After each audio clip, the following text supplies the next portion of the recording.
The first time the old buildings of Bhangarh began to speak, it wasn't through voices the way humans speak, but through silence that felt too heavy, too deliberate, as if the ruins themselves were holding their breath.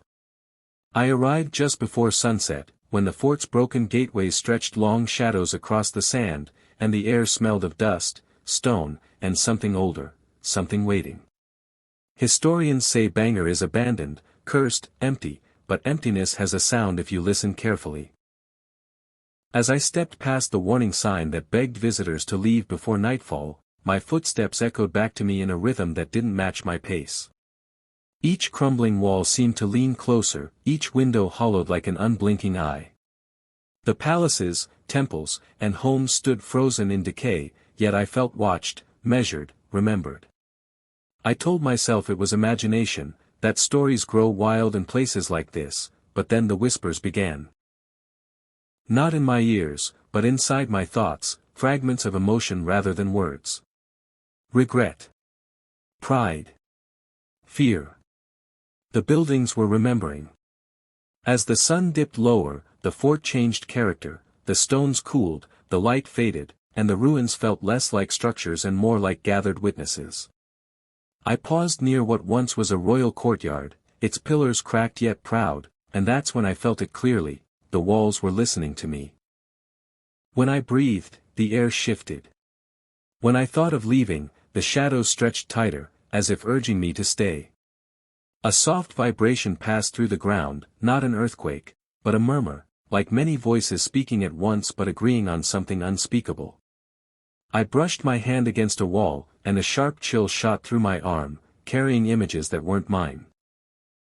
Laughter echoing through corridors now broken, silk brushing marble floors, guards standing alert at gates that no longer exist. The buildings weren't haunted by ghosts, they were haunted by memory itself. As darkness crept in, the whispers grew clearer, shaping themselves into meaning. We were not always silent, the walls seemed to say. We were alive. Panic fluttered in my chest, yet curiosity held me captive. I realized then that these ruins had waited centuries for someone willing to listen, someone who wouldn't dismiss them as dead stone. The wind rushed through archways, sounding like sighs of relief. Somewhere deeper in the fort, a door slammed shut though no door remained intact. I knew I should leave, yet every step back felt heavier, as if the ground itself resisted. The buildings were waking up, and they had chosen this moment, this visitor, to tell their story. If you're feeling this tension right now, if your heartbeat is matching mine as you listen, this is your moment to subscribe, because stories like this only grow darker, deeper, and more unforgettable from here. Night fell completely, and with it, the old buildings of Bhangarh found their voices, not loud, not sudden, but steady and unavoidable, like a truth whispered too close to ignore. The moonlight slipped through collapsed roofs, painting pale lines across the ruins, and those lines began to move, crawling slowly along the walls like veins filling with blood.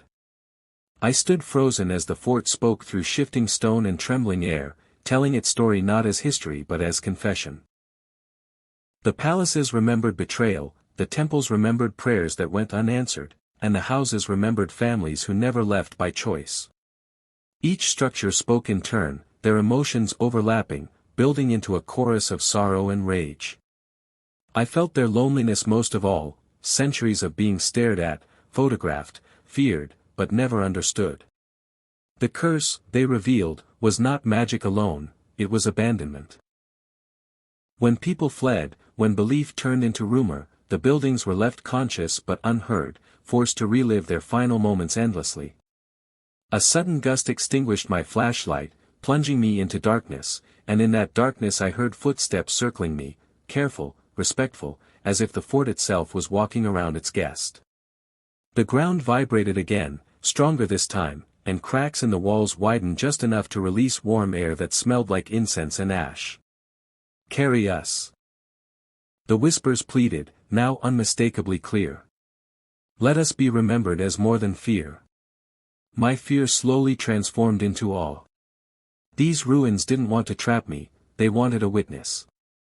I spoke aloud, promising to tell their story, and the air stilled instantly, as though the entire fort had leaned in to listen. For a moment, I felt accepted, protected even, and the whispers softened into something almost peaceful. The moon slipped behind clouds, and when it returned, the fort felt dormant again, heavy with sleep rather than hunger. A distant call to prayer echoed from beyond the walls, grounding me in the present, reminding me that dawn would come. I walked back toward the gate, and this time, the ground released me willingly. As I crossed the boundary, I turned back for one last look, and I swear the ruins looked different, not repaired, not alive, but acknowledged. The buildings of Bhangarh had spoken, and I had listened. Now the story belongs to you too. If this tale stirred something inside you, fear, curiosity, wonder, don't let it end here. Subscribe to the channel, because there are more forgotten places waiting to speak, and together, we'll listen to every last whisper.